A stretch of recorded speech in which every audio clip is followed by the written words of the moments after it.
कांग्रेस ने हरियाणा में सोचा था कि जाट और दलित वोट एक होकर उसे मिलेगा और जाट दलित की सोशल इंजीनियरिंग के दम पर भूपेंद्र हुड्डा शपथ ग्रहण के सपने देखने लगे। लेकिन 60 सीटें जीतने के ख्वाब में डूबे हुड्डा के सपनों पर बीजेपी ने अपनी सोशल इंजीनियरिंग से पानी फेर दिया।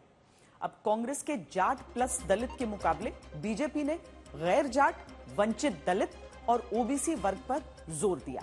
बीजेपी ने अनुसूचित जाति के लिए आरक्षित 17 सीटों में से 9 सीट वंचित दलित यानी दलितों में भी और पिछड़े वर्ग के उम्मीदवारों को दिया। नतीजा यह दिखा कि दलितों के लिए आरक्षित सीट पर पिछली बार के मुकाबले 5 से बढ़कर बीजेपी की सीट 8 हो गई। कांग्रेस की 7 से बढ़कर सीट 9 ही हो पाई, यानी एससी रिजर्व सीट पर बीजेपी को ज्यादा फायदा मिल गया। तो सामने आके नहीं कह सकते हैं कि हम संविधान को रद्द करना चाहते हैं, मगर जो भी वो करते हैं संविधान को कमजोर करने के लिए करते हैं, और यही लड़ाई है। कॉन्स्टिट्यूशन क्या कहता है? सोचा तो राहुल गांधी ने यही रहा होगा कि हाथ में संविधान की प्रति दिखाकर जैसे लोकसभा चुनावों में दलितों के वोट में इजाफा विपक्ष के खाते में कराया, कुछ वही हरियाणा में होगा। लेकिन हरियाणा में संविधान का मुद्दा काठ की हांडी साबित होता दिखा, बार बार वोटर के सामने चढ़ नहीं सकता। जब तक मोदी है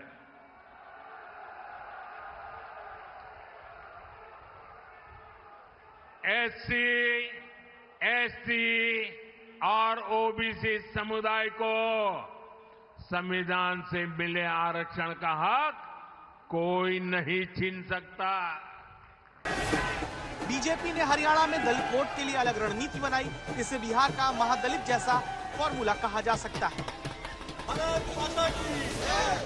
हरियाणा में कुल दलित वोट 22.5% का, इसे 2 भागों में बांट दीजिए। 8.5% वोट दलितों में थोड़ा सबल जातियों का है, बाकी 14% वंचित दलित जातियों का, जिन्हें पहले ही बीजेपी ने डिप्राइव्ड शेड्यूल कास्ट का नाम देकर कई ऐलान किए।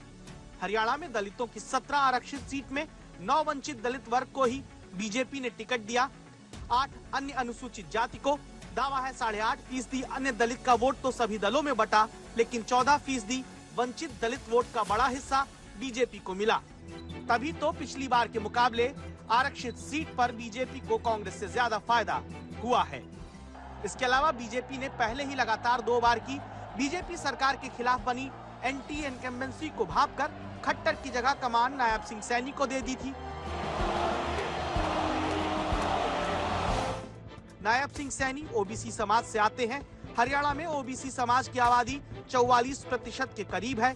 बीजेपी ने 19 ओबीसी उम्मीदवारों को टिकट दिया। कमाल देखिए, हरियाणा में कुल 16 ओबीसी उम्मीदवार जीते, उनमें से बीजेपी के 13 हैं, कांग्रेस के केवल 3। और ये फैक्टर कैसे चला होगा समझना है, प्रधानमंत्री को सुनिए। आपने देखा होगा ये लोग दिन रात मुझे गालियां देते हैं। अब हमारे मुख्यमंत्री जी सैनी जी को भी गालियां देते हैं। हमारा और कोई गुनाह नहीं है।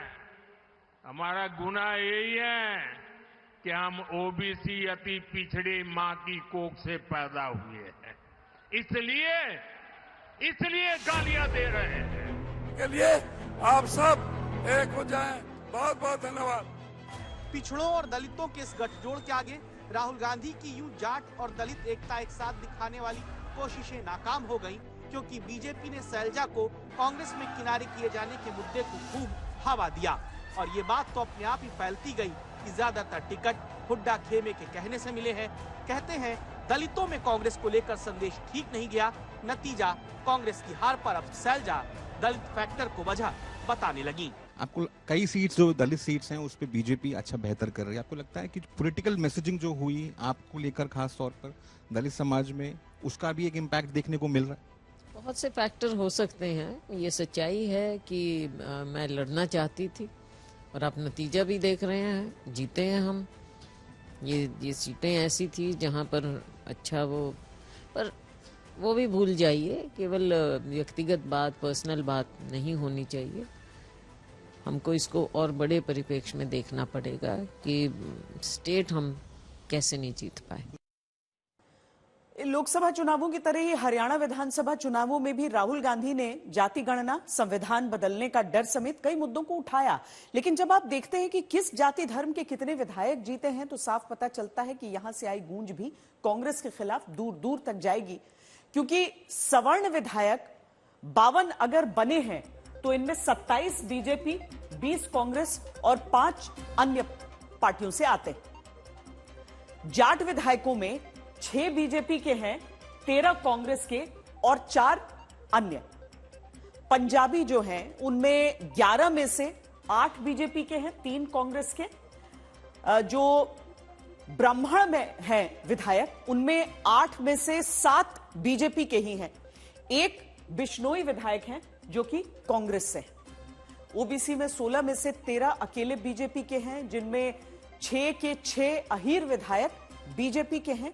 6 गुर्जर में से 4 बीजेपी के हैं। दलित वर्ग के 17 में से 8 बीजेपी के और 9 कांग्रेस के विधायक हैं, जबकि मुस्लिम 5 विधायक कांग्रेस के ही जीते हैं। यह जाति गणित विधायकों का बताता है कि जैसा बंटवारा कांग्रेस चाहती थी वैसा जनता ने नहीं होने दिया।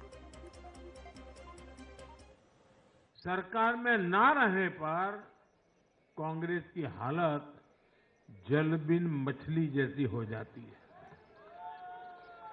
इसलिए वो सरकार में आने के बाद देश को, समाज को भी दांव पर लगाने से नहीं हिचकती।